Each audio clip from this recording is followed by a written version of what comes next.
नमस्कार। भूमि न्यूज़ पलामू के विशेष कार्यक्रम वर्तमान में आप सभी सुधी दर्शकों का स्वागत है। अभी जैसा कि हम महसूस कर रहे हैं, चारों तरफ गर्मी बढ़ी हुई है और गर्मी इतनी कि पूरा जीवन परेशान है। इस परेशानी का कारण क्या है, हम इस पे चर्चा करेंगे। और अभी जो ये 5 जून, ये जून का महीना है और 5 जून को पर्यावरण दिवस मनाया गया। मात्र एक दिन हम पर्यावरण के बारे में विमर्श करते हैं, बचाने का संकल्प लेते हैं, लेकिन बाकी दिन हम क्या करते हैं? क्या कभी इस पर हमने सोचा? तो इस विषय पर सोचने की जरूरत है कि सिर्फ एक दिन ही नहीं बल्कि रोज रोज पर्यावरण पर सोचने की जरूरत है। और साथ ही साथ पर्यावरण के मुद्दों को हम कैसे राजनीति के केंद्र में स्थापित कर सकें, क्योंकि आज तक पर्यावरण का मुद्दा शामिल नहीं हो सका है राजनीति में। दरअसल देखिएगा कि अगर पर्यावरण का जो मुद्दा राजनीति के केंद्र बिंदु में नहीं रहा है, उसका मूल कारण है कि जो सत्ता पक्ष के लोग हैं वो कभी भी इसके प्रति बहुत ईमानदार नहीं रहे। अगर गौर से अगर आप देखिएगा तो जो कुछ भी पर्यावरण की हिफाजत करने वाले लोग हैं वह कभी भी सत्ताधारी दल के लोग नहीं हुए। जल और जंगल जमीन के हिफाजत के लिए देखिएगा कि प्रकृति के साथ में जो तालमेल करके आदिवासी कौम या उसी तरीके के जो वनवासी लोग हैं वो लोग जैसे इसको बचाने का प्रयास करते हैं। लेकिन जो भी राष्ट्र जितना ज्यादा विकसित हो रहा है वो पर्यावरण को उतना ही ज्यादा नुकसान पहुंचा रहा है। और परिणाम क्या हुआ कि पूरा का पूरा जैसो हमारा जैसो धरती का तापमान दिन प्रतिदिन बढ़ते जा रहा है। कभी पानी का संकट हो रहा है, कभी वायु का संकट हो रहा है, कभी तापमान का संकट हो रहा है। तो ये पर्यावरण के दृष्टिकोण से अगर आप देखिएगा ये प्रकृति के साथ में छेड़छाड़ है, जिसका परिणाम मनुष्य को, जाति को या पूरे जीव जंतु को किसी न किसी रूप से भुगतना पड़ेगा। और इसमें तो आपने कहा कि सत्ता जी और हम इसमें समझते यह है कि आम आदमी भी, आवाम जो है जी, पर्यावरण से इतना लाभ उठाने के बाद भी अगर पर्यावरण के साथ छेड़छाड़ नहीं हो रहा है जी, हाँ, या छेड़छाड़ हो रहा है, ये दोनों स्थितियों में जी वो कुछ भी महसूस नहीं कर पाता है। जबकि विज्ञान इन बातों को बता रहा है कि पर्यावरण को हम सुरक्षित रखेंगे, संरक्षित रखेंगे, तभी ये पृथ्वी बचेगी। और पृथ्वी को बचाने की जरूरत क्यों पड़ी? क्योंकि फिर दूसरी पृथ्वी नहीं आने वाली है। सही बात है। अब जब दूसरी पृथ्वी नहीं आएगी तो इस पृथ्वी पे हमें रहना है इस पृथ्वी के पेड़ पौधे से हम लाभ उठा रहे हैं और इस पेड़ पौधे पर के लाभ उठाने पर एक कविता मेरे दिमाग में आ रही है। बोला है वो ब्रेख्त ने जो लिखा था, भूमि ये भूमि है बशी युग युगों से मन में, ठंडी ठंडी छांव वृक्षों की फल फूल हो बरसाते जी।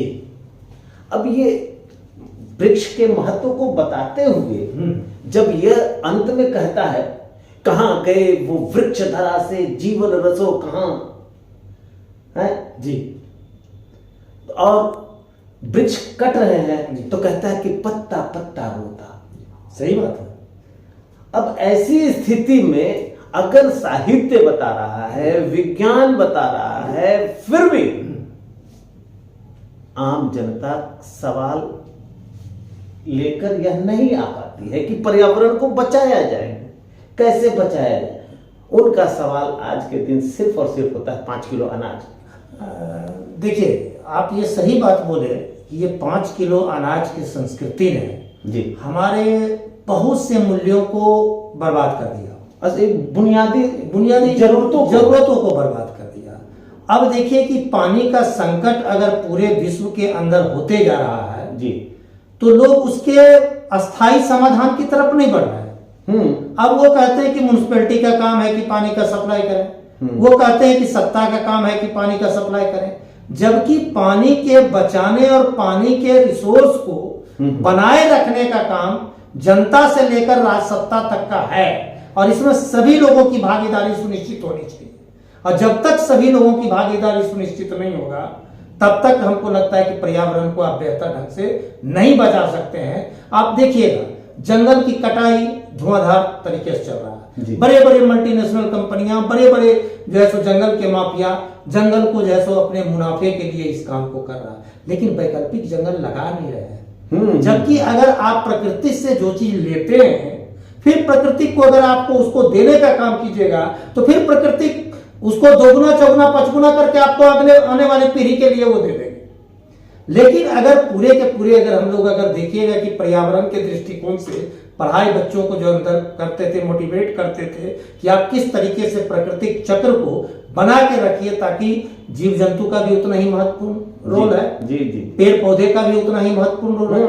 लेकिन मनुष्य अपने विज्ञान को माध्यम से जो ज्ञान हासिल किया है उसका सदुपयोग नहीं करके दुरुपयोग कर रहा है मुनाफे के लिए। तो इसे में पर्यावरण का संकट तो आना है। अब सवाल है कि सब मिलकर हम कैसे इसका समाधान खोजें। पर्यावरण का संकट जो आ रहा है जी, इस पर्यावरण के संकट को सत्ता दूर नहीं कर सकती जी, क्योंकि सत्ता का चरित्र जो है जी, वह साम्राज्यवादी है, ठीक है, और साम्राज्यवाद जो है वह मुनाफा खोजता है जी, और मुनाफा जहां ढूंढेगा तो वहां किसी भी चीज को नष्ट करने में वो आगे रहे, उसको मुनाफा चाहिए। जी, जरूरत इस बात की है कि पर्यावरण पर लोगों को सोचने के लिए यह सबसे पहले सोचने के लिए मजबूर करना होगा जी, कि पर्यावरण के कारण ही हम बीमार होते हैं। जी, सही बात है। हेल्थ फॉर ऑल है जी, यानी कि स्वास्थ्य सबके लिए, जी, और स्वस्थ रहने की के लिए दवा की जरूरत नहीं। आप कैसे स्वस्थ रह सकते हैं? जी, स्वस्थ रहने के लिए ऑक्सीजन की मात्रा संतुलित होनी चाहिए हमारे जी, पर्यावरण में, वायुमंडल में। जी, जी, कार्बन डाइऑक्साइड की मात्रा जी, जितनी है उससे अगर ज्यादा बढ़ गया तो गर्मी बढ़ जाएगी। जी, ठीक उसी प्रकार से नाइट्रोजन की मात्रा, सबकी प्रतिशतता जी, तय है कि इतना होना चाहिए, और इसको बैलेंस करने का काम सबसे पहले कौन कर रहा है? पेड़ पौधे कर रहे हैं। जी, और पेड़ पौधे जब नष्ट हो रहे हैं तो हमारी कोई चिंता ही नहीं है। पहाड़ नष्ट हो रहे हैं तो हमारी कोई चिंता ही नहीं है। नदियां सिकुड़ रही है तो हमारी कोई चिंता ही नहीं हो रही है।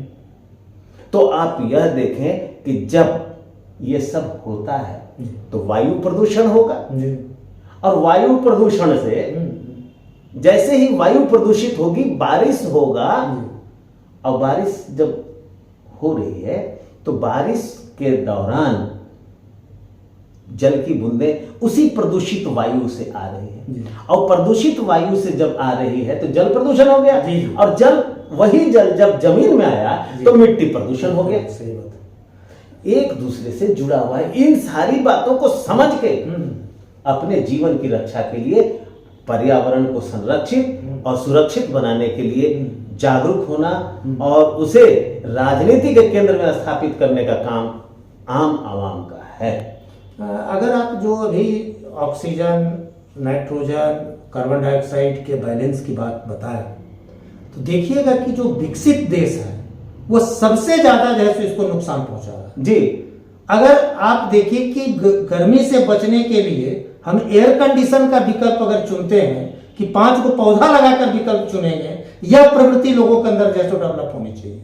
और इसके डेवलप करने के लिए, इसको विकसित करने के लिए, जैसा कि आप बताएं कि हम आम आवाम को प्रेरित करने का काम करें, जी, ताकि हम पर्यावरण के सारे आयाम को हम जैसो लेकर जैसो आगे बढ़ने का काम करें, तभी जाकर पर्यावरण बच सकता है। और इसके लिए हमको लगता है कि गांव के अंदर लोगों को, किसान को, मजदूर को, छात्र को, नौजवान को, जो जंगल पर निर्भर रहने वाले जो लोग हैं उनको हमको जैसे मोटिवेट करने की जरूरत है, उनको जैसे उनको प्रेरित करने की जरूरत है, तभी हम इसकी सुरक्षा कर सकते हैं। जी, अभी आपने जैसा कि सुना और जैसा कि हम लोगों के बातचीत से उभर कर जो बातें सामने आई है कि पर्यावरण की सुरक्षा के लिए आम आवाम को ही तैयार होना होगा और आगे आना होगा।